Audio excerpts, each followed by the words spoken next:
আজকে আপনাদের সাথে শেয়ার করব লাল লাল ঝাল ঝাল গরুর মাংসর রেসিপি। তো হ্যালো এভরিওয়ান, আসসালামু আলাইকুম।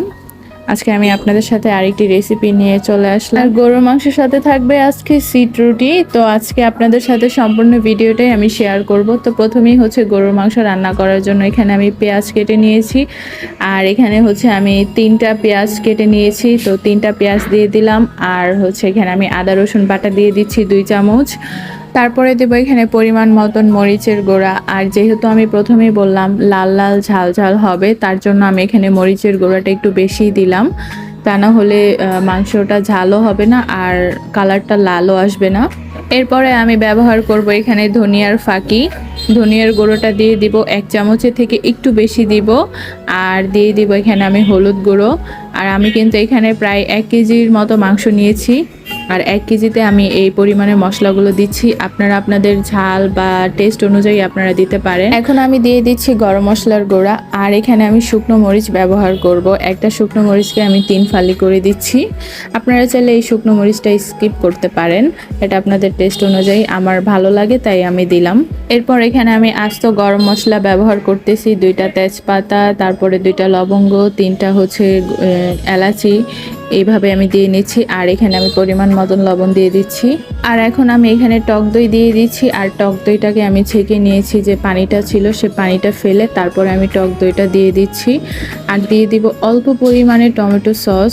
আপনারা চাইলে টমেটো সসটা স্কিপ করতে পারেন, আমি জাস্ট অল্প একটু ব্যবহার করলাম। আর এখন হচ্ছে এখানে আমি তেল ব্যবহার করব। আর তেলটা আমি পরিমাণের থেকে একটু কম ব্যবহার করতেছি, কারণ গরুর মাংসের সাথে চর্বি থাকে আর চর্বি থেকে প্রচুর পরিমাণে তেল উঠবে। যদি আমি এখানে বেশি তেল ব্যবহার করি তাহলে গরুর মাংসতে তেল ভেসে উঠবে, আর যেটা একদম মোটেও স্বাস্থ্যের জন্য ভালো হবে না। আর এখন হচ্ছে আমি এই সব উপকরণগুলো একসাথে খুব ভালোভাবে হাত দিয়ে মিক্সড করে নিব, মাখিয়ে নিব।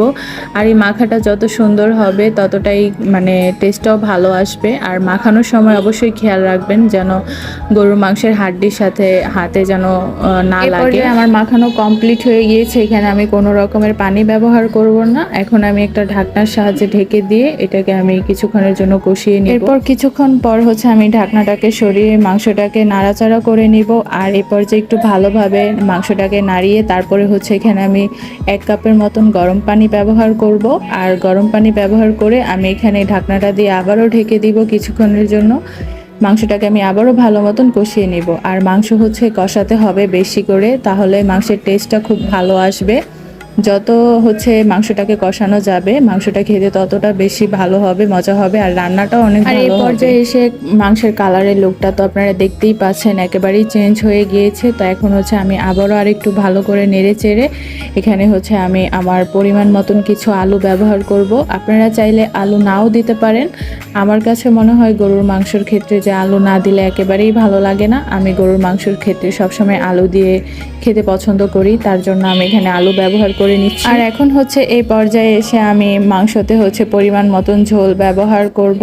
আর ঝোলটা আমি পরিমাণ মতন দিয়ে তারপর ঝোলটাকে ফুটিয়ে মিডিয়াম হিটে দিয়ে দিব।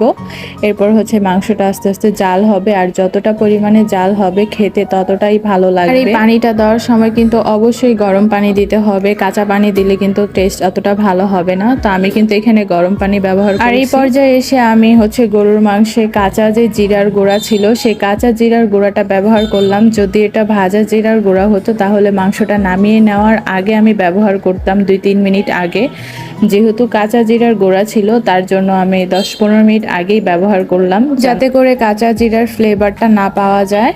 আর এই পর্যায়ে আমার গরুর মাংস রান্নাটা কমপ্লিট হয়ে গিয়েছে। তো এখন হচ্ছে আমি নামিয়ে নেব। যেহেতু আমি এটাকে ছিট রুটি দিয়ে বা পিঠা দিয়ে খাবো, সেক্ষেত্রে আমি এটাকে একটু ঝোল রাখবো। আর এখন হচ্ছে আমি সিট রুটি বানিয়ে নেব। সিট রুটি কিংবা পিঠা যে যাই বলেন, এটাকে আমি বানানোর জন্য প্রথমেই হচ্ছে আমি গুঁড়া চাল নিয়ে নিয়েছি, আতপ চালের গুঁড়া। আর হচ্ছে আমি এখানে 1 কাপের মতো ময়দা ব্যবহার করলাম আর পরিমাণ মতন লবণ দিয়ে নিলাম। আর এখন এই সব উপকরণগুলো একসাথে ভালোভাবে মিক্সড করে নর্মাল পানি ব্যবহার করব। আর নর্মাল পানি দিয়ে তারপর হচ্ছে আমি এটাকে একটা বেটার বানিয়ে নিব। বেশি পাতলাও করব না আর বেশি ঘনও করব না, আপনারা ভালোভাবে দেখলেই বুঝতে পারবেন। এরপর হচ্ছে এখানে এই যে আমি সিট পিঠা বানিয়ে নিচ্ছি। আমি কিন্তু এই পিঠা বানানোর ক্ষেত্রে এতটাই পারদর্শী না, আমি নতুন নতুন শিখলাম, তার কারণে হচ্ছে অতটা সুন্দরভাবে হয় না। তো যারা সুন্দর করে বানাতে পারেন তারা তো জানেনই আসলে এই পিঠার আসলে দেখতে অনেক সুন্দর হয়। আর যারা পারেন না তারা আমার মতন এভাবে ট্রাই করবেন, দেখবেন আস্তে আস্তে হয়ে যাবে। আর এভাবে এই পিঠাটা আসলে অনেকভাবেই বানানো যায়, আপনি হাত দিয়ে ছিটিয়েও বানাতে পারবেন, এমনকি আবার বোতলের মধ্যে আপনি যে ডোটা সেটা ব্যাটারটা সেটা ভরে তারপরে হচ্ছে আপনি ছিটিয়ে ছিটিয়েও দিতে পারবেন, এটা আপনার মন মতন।